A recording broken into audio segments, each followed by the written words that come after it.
Respiration को हम class 10th में पहले डिस्कस कर चुके हैं। आज का मेन टॉपिक है कि आप रेस्पिरेशन के मेन टाइप्स बताएं।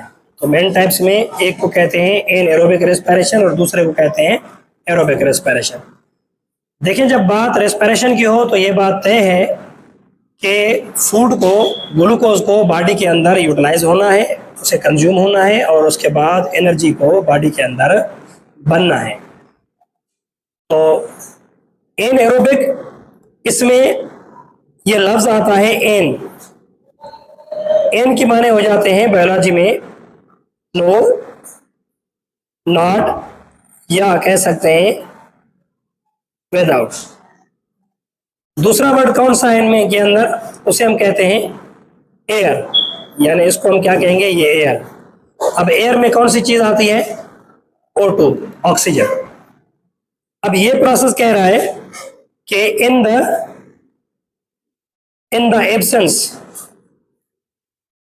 द एब्सेंस ऑफ ऑक्सीजन या विदाउट ऑक्सीजन, ऑक्सीजन के बगैर एनर्जी का बनना। किसी लिविंग ऑर्गेनिज्म में अगर ऑक्सीजन नहीं मिल रही, ऑक्सीजन विदाउट है, नो है, नॉट है, तो एनर्जी फिर भी बनेगी।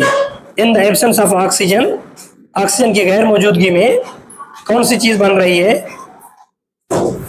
एनर्जी इज फॉर्म्ड या एनर्जी इज सिंथेसाइज्ड। ये प्रोसेस, एनएरोबिक वाला प्रोसेस, ये जिन ऑर्गेनिज्म में पाया जाता है उनमें हम इंक्लूड करेंगे बैक्टीरिया या कुछ फंजाई के काइंड, उन्हें हम यीस्ट भी कह सकते हैं। तो एनएरोबिक ऐसा प्रोसेस है जिसमें ऑक्सीजन की जरूरत नहीं पड़ती, लेकिन लिविंग ऑर्गेनिज्म अपनी एनर्जी बनाते हैं।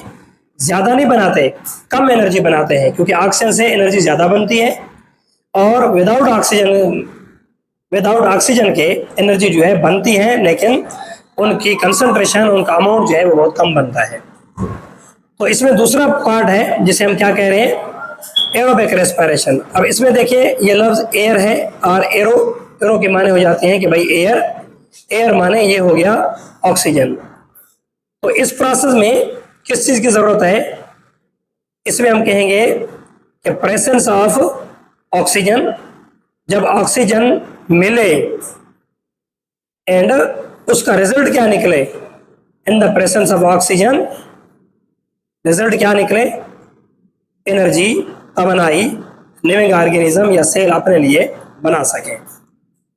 तो रेस्पिरेशन में एक बार शॉर्टली आप लोगों को बता दूं, रेस्पिरेशन में फूड मॉलिक्यूल से एनर्जी तवानाई बनती है। तो रेस्पिरेशन के दो मेन काइंड होते हैं, एक एनएरोबिक और दूसरा होता है एरोबिक।